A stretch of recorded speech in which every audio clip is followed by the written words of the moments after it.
Hey guys, my name's Clint. I'm 24, and I stumbled on this strange ability to make every woman in my life a muscle girl. You know that song that goes, "I wish they all could be California girls"?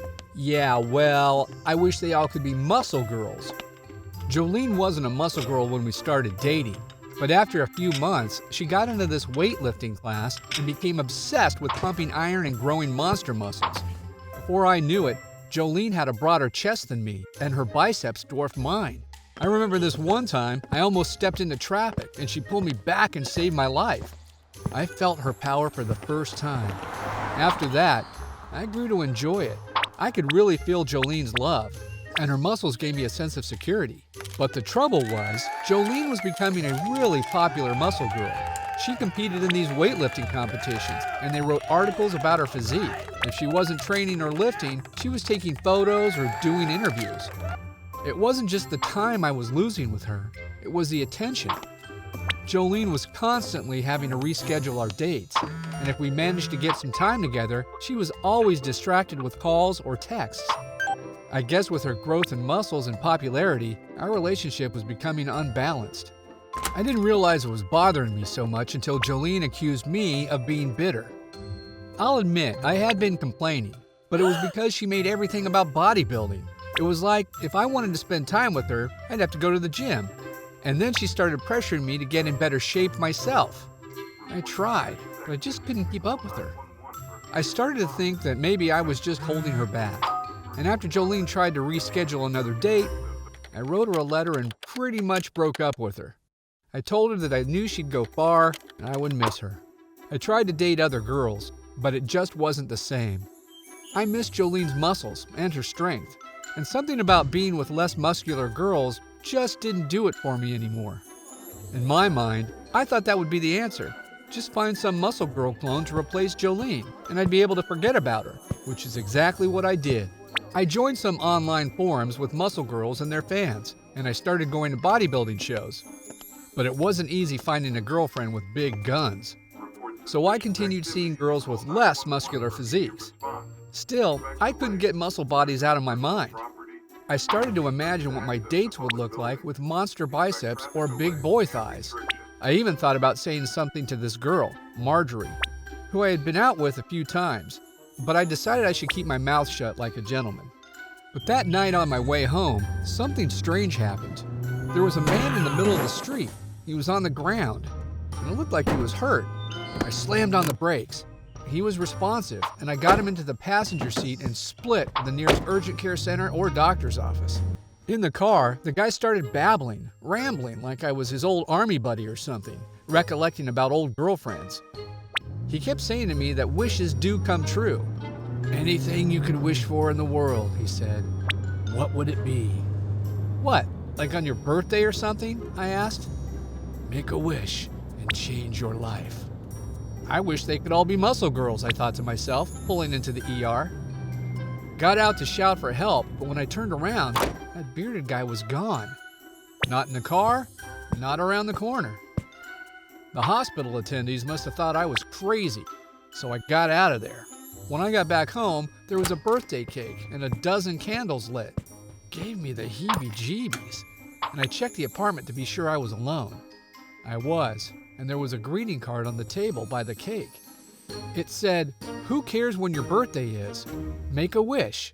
Eat a slice." The cake looked delicious, and I hadn't had dinner, so I blew out the candles and ended up eating about 2 pieces before I even thought about a wish. But I knew exactly what I wanted. The next morning, there was this girl at the coffee shop that caught my eye, and I started to imagine what she'd look like with big muscles. And suddenly, she grew these huge biceps and her whole body bulked up. I went home totally freaked out. I had willed a woman into muscle mass. I think I discovered the greatest superpower ever. Everywhere I went, I was turning women into muscle she-hulks, even Marjorie. They were all surprised, looking down at their bodies, not knowing what to do at first. But soon, they realized the power and seemed to like it. It was a strange and delightful world. Things got really odd when Marjorie said she thought I should bulk up. She was starting to sound just like Jolene. And how could Marjorie leave me behind? All the girls had muscles now, but she insisted I bulk up too. It wasn't fair. I couldn't just wish muscles on myself. I had to work out to get them, and I knew it was a ton of work. It made me think of Jolene and how much time she spent at the gym. I couldn't get her off my mind these days. And after a while, Marjorie started to sound just like her. Soon, all the women reminded me of my ex, which was the opposite of what I wanted, and they sounded like her too. They were constantly telling me to get in shape and pressuring me to change my body. I started going to the gym just to feel a little better about myself. But there, under the weights, straining and sweating, I realized that I hadn't gotten over Jolene. If I was going to work out and get muscles myself, why not do it for Jolene? She was the one I loved. At that moment, I wished I could go back in time and never write that stupid breakup letter. I wanted to do it all differently. I remembered that the cake was still in the fridge, and maybe if I blew out candles again, I might get another wish. I closed my eyes and wished for a do-over. It was kind of anticlimactic. Nothing happened. Clocks didn't change or anything, and it looked the same outside. But after I drifted off to sleep on the couch later, I had an incredibly realistic dream that took me back in time. But it took me too far. I was living among cavemen, and it felt like years. I grew a long beard, and somehow I jumped ahead thousands of years and found myself living in the Wild West. And then I jumped ahead again. I found myself at the coffee shop. I watched myself write the breakup letter on my laptop. And then I watched myself get up and go to the bathroom. This was my chance.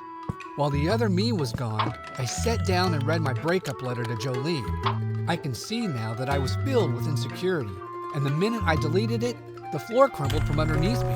I fell from the sky and slammed onto the concrete. It took me a second to get my bearings. It was nighttime. There were headlights and people were honking. I suddenly realized I was on the ground, but it was too late. A car was heading straight for me, but I couldn't move. I was frozen. Then I heard the squeal of the brakes, and the driver got out of the car and was asking if I was okay. Still, I couldn't talk. I could barely move. He helped me into his car and was telling me that things were going to be okay, and he was going to take me to a hospital. It was like the strangest case of deja vu that I could imagine. And then it hit me. I was the stranger from earlier. I couldn't believe that wishes do come true. And I guess I started rambling about Jolene until I fell asleep. I couldn't wait to get back to her. When I woke up, I was back in my apartment, on the couch, without a beard. I wasn't sure if what I experienced was a dream or not, and I had to see Jolene to find out. I called, but she didn't pick up. Maybe she had blocked me. Maybe she was ignoring me. Maybe I was just going crazy. But then I ran all the way over to the gym and saw Jolene pumping iron. Suddenly, I was self-conscious, not sure what she'd say. But when she saw me, she rolled her eyes. "I'm sorry," I said. What was I doing there? I asked myself, about to turn around. And then Jolene said, "You should be sorry. You're late for our workout date." I never felt more excited to jump on a treadmill than that moment. I had Jolene back. And perhaps, more importantly, I learned a secret. Magic is believing in yourself. If you can do that, you can make anything happen. But the secret comes with an important lesson. Be careful what you wish for. So often we put our minds to what we want, but when we let go, we find out what we really need. Me? I needed Jolene. It wasn't just about her physique. It was about what's underneath the muscles. What do you wish for? Tell us about it in the comments. And don't forget to like and subscribe for more hidden wisdom stories. Remember, when you share our stories, you're sharing wisdom.